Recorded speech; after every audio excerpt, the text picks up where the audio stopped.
Alors bonjour et bienvenue, on va jouer encore une fois au jeu du timer dans l'item 2.18 et on va chercher à définir le temps de demi-réaction et on va le représenter sur un graphique pour expliquer. Alors tu as 20 secondes à partir de maintenant.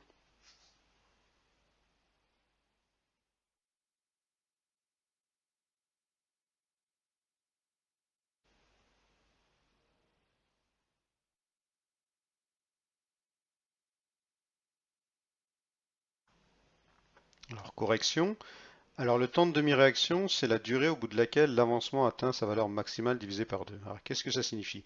Voilà l'évolution de l'avancement pour une réaction chimique. Alors comme son nom l'indique, X avance, c'est-à-dire progresse dans le temps.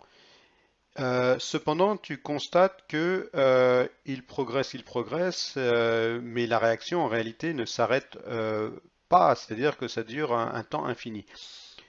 Cependant, on voit que x tend vers une limite, hein, x max, et on va essayer donc de évaluer cette valeur de x max. Alors, on voit bien que c'est quelque part par là.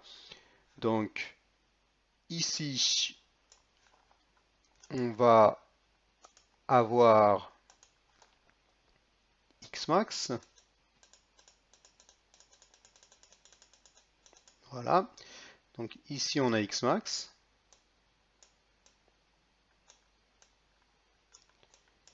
Voilà. Et on te dit que dans la définition, il faut prendre x max et il faut le diviser par 2. Donc ça fait quelque chose comme ça. X max divisé par 2. Et il faut prendre maintenant le temps qui correspond, voilà, à ce x max divisé par 2. Et voilà mon temps de demi-réaction. Voilà, on le note souvent T1,5.